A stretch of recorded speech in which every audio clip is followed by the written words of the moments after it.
I've just picked up a new Tissot for my collection. However, it has a few pretty big problems. And given that this is one of Tissot's most expensive watches, some of these problems are unforgivable. Hello there, my name is Kieran, welcome to Top Tier Ticker, I hope you're having a good day. Today we'll be checking out the newest addition to my personal watch collection. I've been crushing on this Tissot since it first got released back in 2023. However, I felt that the price was a little bit too high for a Tissot watch, so I held back and patiently waited for a good deal. And that's exactly what I got. In December, it popped up for a great price, so here we are. Now, I've identified 5 areas of this watch that are amazing, and 5 areas of this watch that are problematic. So over the next 8 minutes or so, I'll take you through these 10 areas, and tell you whether I regret buying this watch or not. And by the way, some of these problems, they're gonna shock you. So my new watch is the Tissot Sideral, a watch based around a vintage Tissot model from 1969. This watch features a regatta timer, which is used for boat racing, and it also features a rare case material. This watch is effectively a diver because it's dive capable, and it has an external ratcheting bezel. But to be honest, this watch really doesn't fit into one specific genre. I'd probably just call this a sports watch. But the special part of this watch is that case material. This watch is made from carbon, and truth be told, it is near impossible to find a watch made from this material. Typically, watches made from carbon cost way more than this watch does. However, just because it's made from carbon doesn't mean you should necessarily buy it. Let's get into the 10 areas. Problem number 1, the movement. Inside this Tissot is the Powermatic 80. Now, to those of you who are far enough down the rabbit hole, you'll probably know that there are different versions of the Powermatic 80 movement. The premium ones come with a silicium hairspring and they have COSC certification, which of course means they're regulated to chronometer standards. And those ones have a traditional escapement, basically means that all of the parts inside of there are made from metal. And then there is the bottom grade movement. The bottom grade one does not have a traditional escapement, it does not have COSC certification, and they do not have a silicium hairspring. Now, there's nothing inherently wrong with this movement, however, they use it in the most affordable watches for a reason. This version of the Powermatic 80 comes with a plastic escapement. Basically, the pallet fork and the escape wheel inside of this movement are made from plastic. Now, the benefit of that is that these parts are self-lubricating, which basically means in the immediate future, these parts are going to be running really well, because of course there is no oil on these parts to dry up,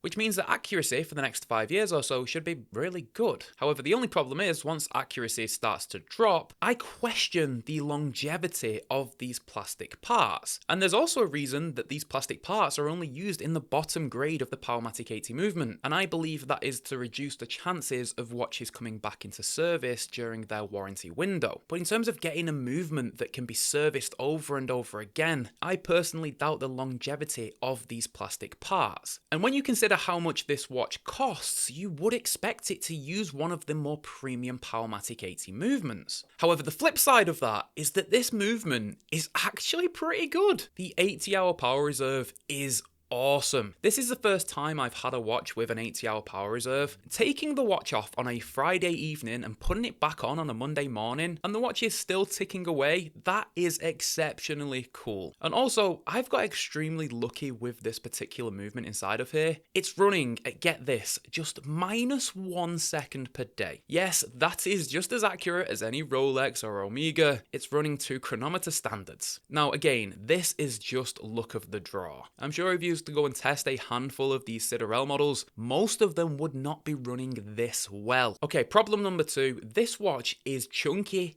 and heavy. Because this watch is made from carbon, you'd expect it to be lightweight. After all, carbon is known for being one of the most lightweight materials on the planet. They use it, of course, in motor racing, F1, so before you pick this watch up, you're probably expecting it to be super light, but then you pick it up and it's got some serious weight to it. And that's because the actual carbon on this watch is quite a small footprint. You see, there's this steel shroud within the carbon, and it's quite a big chunky lump of steel. Then, of course, the automatic movement adds some weight, the bezel and the glass add some weight. Also, this watch is a chunky boy. This watch comes in with a 14.6mm thickness. Now, there is a good trade-off for that, which I will mention a little bit later in the video, but boy, has this Tissot had a few too many burgers. However, that being said, somehow Tissot have managed to make this watch wear incredibly well. Yes, it feels quite top-heavy, and yes, it is very chunky, but when you strap this watch on, it just melts into the wrist. Now, without a doubt, a lot of the credit here does go to the strap on this watch. For sure, does a lot of the heavy lifting in terms of making this watch wear so well. The strap here is unbelievably comfortable, but when you strap this watch on, even though it is quite top heavy,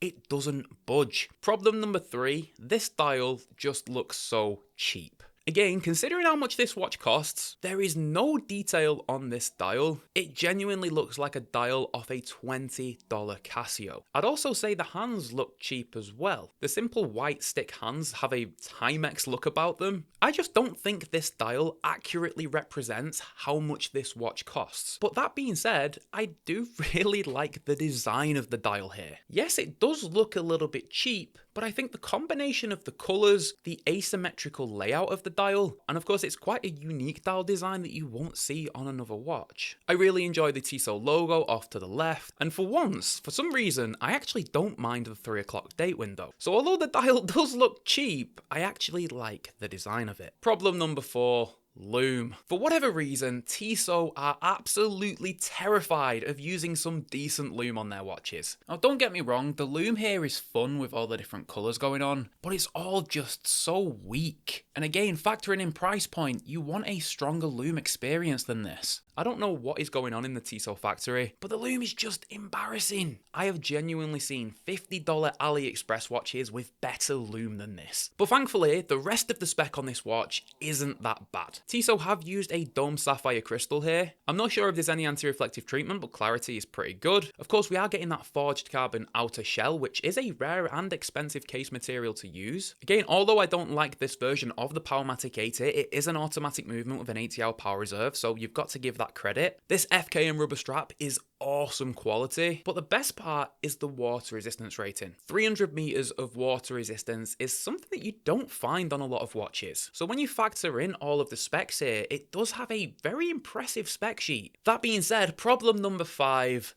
price. This watch retails for £960. Now, I'm a fan of Tissot. I've owned plenty of Tissots in the past. Not a single one of them cost anything close to that. It's just a hard pill to swallow, you know? Especially when you consider you can get brands like Doxa, Nomos, Oris, and even Christopher Ward for that sort of price. I think the spec sheet for the price here isn't actually that bad, but when you factor in the brand name, it just lessens the deal slightly. So with all those 5 pretty big problems in mind, what's my overall verdict? Well, simply put, even though this watch has terrible lume, I question the movement. I think that the dial looks incredibly cheap and it is one of the chunkiest watches I've ever tried. This watch just has that X factor. It's just something completely different, and this case material is just cool to have in the collection. Often watches that tick every single box, they're perfect on paper, those are typically boring. So no, even though this watch does have some big problems, I do not regret buying it one bit. However, do not pay full retail price. The entry-level Powermatic 80 is not worth £1,000, but in my opinion, it is extremely cool, and it just has that X factor that makes you want to reach for it. If you haven't already, I'd love for you to hit the like and subscribe button, and I'll catch you in the next one, guys. Bye for now.